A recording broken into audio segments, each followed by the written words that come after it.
주체시죠. 그래서 우리가 축복합니다라고는 사람과 사람들끼리는 할 수 있어도 하나님이 복 주실 때는 축복해 주세요가 아니라 하나님 나에게 복 주세요. 복 주시니 감사합니다. 이렇게 얘기를 해야 됩니다. 우리는 너무 축복이라고 하는 단어에 익숙해져 있어서 하나님께 대해서도 그렇게 사용하는 경우가 있는데 그것은 잘못이죠. 하나님께서 우리에게 복을 주실 때는 복 주시는 분이시고 우리 사람 대 사람 성도지간에 복을 빌어줄 때는 글자 그대로 빌축자 복복자에서 복을 빌어주는 그러한 단어 축복합니다 라고 하는 단어는 마음껏 쓰셔도 됩니다. 자, 우리가 여기서 알아야 될 사실은요, 그러면 그 축복과 주문과의 그 차이는 무엇일까요? 여러분 그거 한번 생각해 보셨어요? 축복과 주문의 차이 뭘까요? 주문은 위키백과라고 하는 그 사전을 찾아보니까 입으로 특정한 어구를 외움으로써 신비적 주술적인 효과가 있다고 생각되는 글귀를 말한다라고 얘기해 있어요. 그리고 설명하기를 샤머니즘이나 고대 원시 종교, 불교, 도교 등 다양한 종교적 형태로 나타나는데 특히 원시 종교에서 자주 보이는 형태로 주문은 어구에 특정한 의미를 부여하기보다는 언어 자체를 언영화하여 암시적 효과를 기대한다 그랬어요. 그래서 이 언어에 영이 있다 이렇게 생각하고서 그 주문을 외우는 거죠.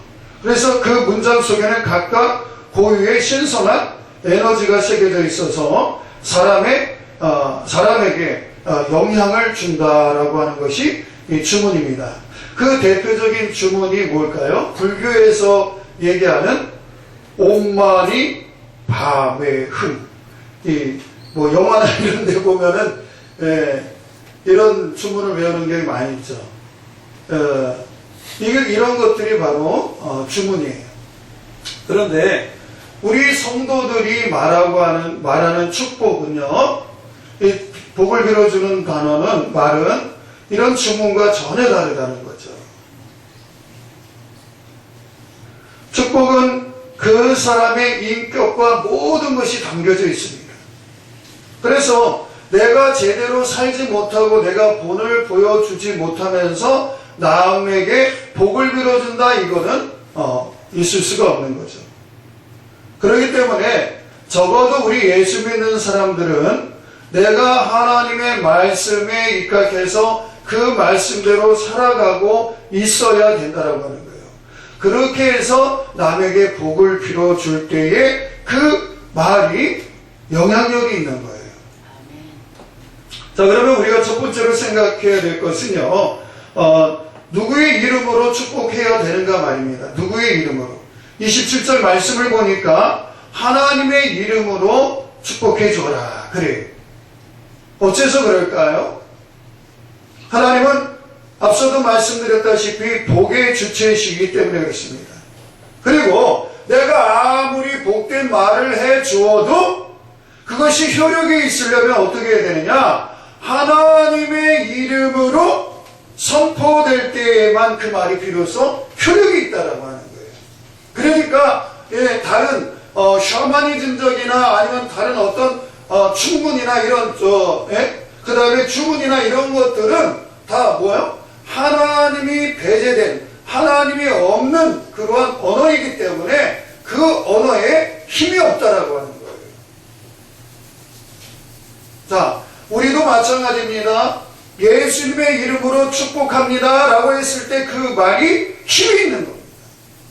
예수님의 이름으로 사단법인 세계복지 선교 신문방송이 흥왕의 역사가 일어날 줄 믿습니다. 이 영상을 보는 이들마다 살아나는 역사가 일어날 줄 믿습니다. 이런 얘기를 할 때 그것이 바로 힘이 있게 되는 거예요. 근데 거기에 예수의 이름으로 하나님의 이름이라고 하는 그것이 빠지면 아무런 효과가 없는 거죠. 그래서 우리는 예수님의 이름으로 축복을 해야 돼요. 아멘. 24절에서 26절에 보니까 여호와라고 하는 단어가 3번이나 나옵니다. 과거 구약의 이스라엘 백성들은 반드시 축복을 해줄 때에 여호와의 이름으로, 할렐루야, 그것이 중요한 거예요. 나의 이름으로가 아닌 여호와의 이름으로. 하나님께서는 제사장을 통해서 그렇게 하셨고요, 오늘날은 목사를 통해서 복을 전달해 주셔요. 그리고 더 나아가서 성도들을 통해서 그 복을 전달해 주십니다. 그래서 예배 시에도 어떤 분은 바쁜 일이 있을 때 축도 시간에 그냥 슬그머니 빠져나가는 분이 있어요. 그러면 예배를 제대로 드리는 걸까요? 안 드리는 걸까요? 안 드리는 거죠. 제대로 드리지 못하는 거예요. 그리고 그 시간이 얼마나 길다고요? 불과 5분 안쪽이에요. 그 시간이야말로 예배에 있어서 예배를 정결짓고 하나님께서 그 모인 믿음의 공동체들에게 복을 내려주시는 시간이에요. 그러니까 목사가 복을 내려주는 거예요? 아니에요. 누가요? 목사를 통해서, 사역자들을 통해서 하나님께서 복을 주시는 시간이에요. 아멘. 그 시간이 굉장히 중요한 거예요. 그런데 여러분, 축도를 받지 않고 그냥 가시겠습니까?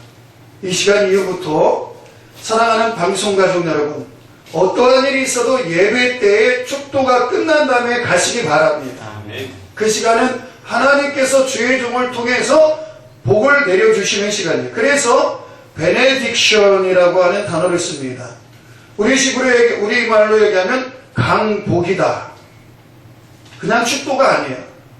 그냥 복만 빌어주는 게 아니란 말이죠. 하나님은 예배를 통해서, 예배의 아주 중요한 부분인 이 강복 시간을 통해서 우리에게 복을 주시는 거예요. 그리고 그 예배를 드리고 난 성도들이 저마다 처한 곳에 가서 직장과 사업장과 가족과 등등 이웃을 만나면서 그 받은 복을 가지고 나눠주는 거예요. 축복합니다. 축복합니다. 축복합니다. 그래서 우리는 뭐예요? 복의 전달자요? 복의 통로인 거예요.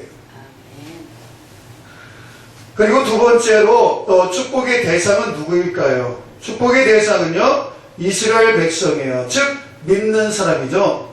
하나님을 안 믿는 사람이 아니라 하나님을 믿는다고 하는 이스라엘 백성들이 대상이라는 거예요. 하나님은 당시 왕이요 선지자였던 모세를 통해서 오직 이스라엘의 제사장인 아론과 그 아들들에게만 그 축도할 수 있는 권한을 부여해 주셨어요. 그러나 신약 시대에는 모세와 아론의 역할을 감당하시는 분이 오셨는데 그가 누굽니까? 메시아이신 예수 그리스도예요. 예수 그리스도의 삼중직이 뭡니까? 왕이요 선지자요 제사장 아닙니까? 그 예수 그리스도를 모신 저와 여러분들, 우리 방송가족 여러분들이 이 삼중직을 그대로 감당하고 있습니다. 그래서 우리는요, 뭐라 그래요? 성경의 베드로전서 2장 9절에 오직 너희는, 같이 한번 따라해 보겠습니다. 오직 너희는 택하신 족속이요 왕같은 제사장들이요 거룩한 나라요 그의 소유된 백성이니 이는 너희를 어두운 데서 불러내어 그의 기이한 빛에 들어가게 하신 자의 아름다운 덕을 선전하게 하려 하심이라. 할렐루야. 아멘. 이 베드로전서 2장 9절에 보니까 너희는 택하신 족속이요 왕같은 제사장들이요 거룩한 나라요 그의 소유된 백성이니, 하나님께서 어두운 데서 불러내서 그의 기이한 빛에 들어가게 하신 자의 아름다운 덕을 세우게 하려 하십니다. 저와 사랑하는 방송가족 여러분, 그래서 우리는 축복할 수가 있는 겁니다. 그리고 내가 누군가에게 믿음의 말, 축복된 말을 해주면 그 말이 효력이 있는 것이 뭐냐? 그냥 하는 말은, 축복된 말은요, 예수님 없이도 할 수 있어요. 아이고 잘 될 거야, 힘내, 뭐 등등 이런 거는요, 예수 없는 사람들도 할 수 있어요. 그러나 그 말이 효력이 있으려면 누구의 이름으로 해야 된다고요? 반드시 예수의 이름으로 해야 됩니다. 예수님의 이름으로. 그리고 그 대상은 누구여야 되느냐? 믿음의 대상들, 믿음의 공동체들, 그리고 그 믿음의 공동체들이 또 뭐예요? 불신 영혼들에게까지 그 말을 전달해 줘야 돼요. 세 번째로 축복의 내용은 무엇일까요? 24절에서 26절에 보니까 축복의 내용은 뭐예요? 첫 번째가 복이에요. 복. 그러니까 복소리만 들으면 이상하게 우리 한국교회는 경기를 일으켜요. 근데 여러분, 하나님은요 복을 내려주시는 분이시고 우리는 복의 통로예요. 그 하나님의 복의 통로예요. 그래서 가는 곳마다 사람들이 복을 받을 수밖에 없는 거예요. 왜? 예수 부검이 들어가고 예수님이 함께 가니까. 근데 여기서 얘기해주고 있는 그 복은 어떤 거냐?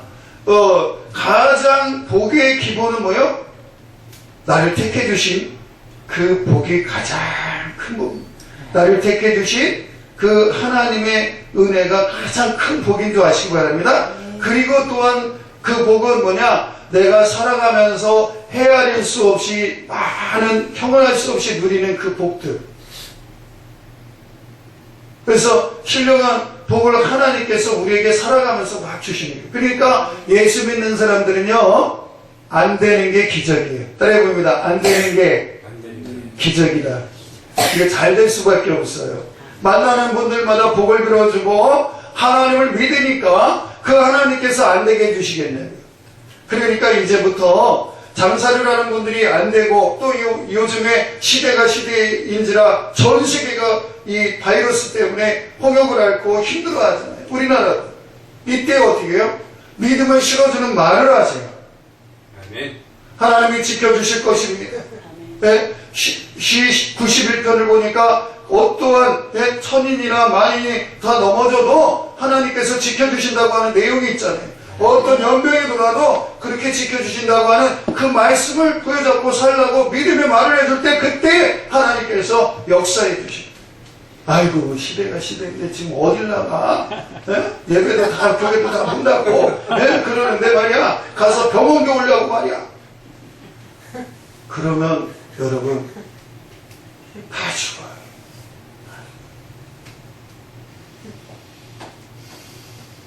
지금 이런 데도요, 쾌락을 유흥하는 그런 곳은요, 몇 터져요. 대형 상가 보세요. 하루 종일 내내 사람들이. 어떤 분이 장문에 글자를 보냈어요. 근데 여러분 그거 혹시 받아오신 분들이 있을 텐데 잘 살펴보세요. 끝에 종교시설을 가지 마세요. 종교시설에는 바이러스의 몇 프로가 퍼센트까지, 사람은요 퍼센트에 예민합니다. 그런데 유독 종교시설 가지 마세요. 특히 예배당. 그러면서 몇 프로 감염 확률이 높습니다. 그러면서 얘기한 게 백화점이 오히려 더 안전합니다. 이렇게 나왔대요. 문구에, 장문에 문구를 이렇게 보냈는데 자세히 안 보니까 그 예방하는 대처 뭐 이런 것이 있냐? 우리가 아는데 그걸 자세히 보면 여기 사탄의 계략이구나. 여러분, 교회가 일주일에 몇 번 문을 엽니까? 예배를 드립니까? 매일 드리는 게 아니에요. 확률로 따진다면 어디가 더 위험하겠습니까? 네. 사람이 많이 모이는 곳이 더 위험한 거예요. 하나님은 어떠한 상황 속에서도 우리에게 풍성하게 복을 주시고요, 마지막으로 나를 지켜주십니다. 여기서 지키신다라고 하는 그 지킴의 원뜻은 뭐냐면 가시 울타리를 쳐주신다. 제가 어렸을 때요, 저희 집도 약간 어려웠을 때 뭐 그때는 뭐 어려운 것도 아니고 처가집 안 살아본 분들 거의 없잖아요. 그리고 잘 살아보세요, 잘 살아보세요 하면서 뭐요? 스레트 지붕이 양천을 지붕으로 바뀌고 뭐 등등 처가집이 다 바뀌고 이렇게 했잖아요. 근데 보니까 그때 울타리가 대부분 뭐였어요? 쌀이나무 아니면 탱자나무. 탱자나무 아시죠? 가지가 요만해요? 이따만해요. 거기에는 왜 탱자나무를 심을까요? 도둑이 들어가지 못하다. 거기 멋모르고 들어갔다. 탱자나무를 넘었다 그러면 완전히 고슴도치가 돼버리는 거예요. 가시. 하나님이요? 지켜주신대요. 가시 울타리를 쳐주신대요. 거기 감히 누가 들어오겠어요? 하나님은 나의 생을 이렇게 가시 울타리를 쳐주셔서 복을 주신다는 거예요. 가난과 재앙과 각종 질병과 전쟁에서 우리를 보존해 주신다고 시편 33편 19절과 76편 3절, 그 다음에 특별히 여러분 어떠한 질병에서도 보호해 주신다고 하는 거 시 91편 등등 이러한 말씀을 참고해 보시면 하나님께서 어떻게 보호해 주시는가 하는 것을 알 수 있습니다.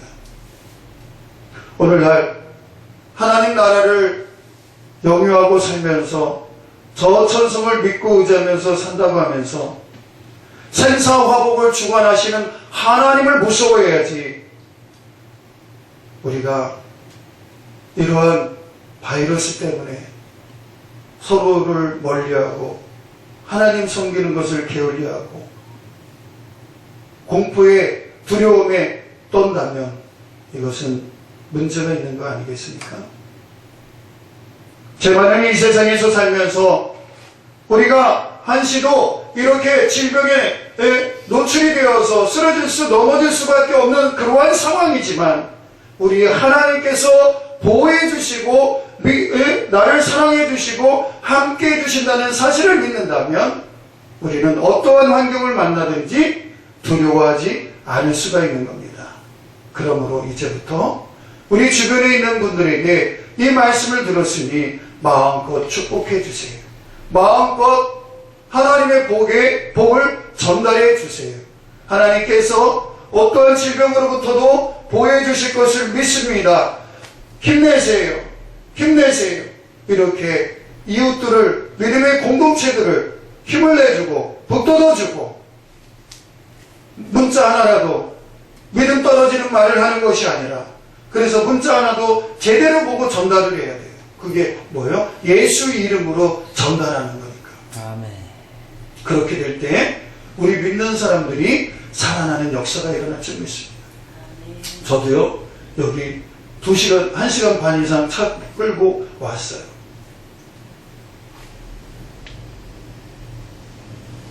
사랑하는 방송가족 여러분들을 뵙기 위해서요. 여러분 힘내시고 하나님께서 하나님의 은혜와 사랑 가운데서 보호해 주시고 하나님이 여러분의 삶에 가시 그 울타리를 쳐주셔서 어떠한 모든 것도 억울하지 못하도록 엄습하지 못하도록 지켜주시고 보호해 주실 것입니다. 그런 하나님이 나에게 복을 주시고 그 복을 받은 저와 여러분들은 열심히 복을 나누어 주시기 바랍니다. 기도하겠습니다. 좋으신 하나님 감사합니다. 오늘 이 말씀을 주시니 감사합니다. 이 말씀 따라 승리하길 원하오니 하나님 함께 해주시고 아버지 시국이 어렵습니다. 하나님 이때에 믿음생활 게을리하지 않도록 인도해 주시고 자칫 잘못하면 종교 탄압으로 비춰질 수 있는 이러한 모든 일련의 정책들이 하나님 다 없어지게 하여 주시고 하나님을 마음껏 예배하고 찬양하는 시대가 다시금 속히 돌아오도록 하나님 역사해 주시고 인도해 주시옵소서. 우리에게 주신 그 입을 가지고 마음껏 축복해 주시고 축복하게 해주시고 살리는 말을 할 수 있는 그 복의 전달자들 다 되게 해주시니 감사하며 예수님의 이름으로 기도드려 나이다. 아멘.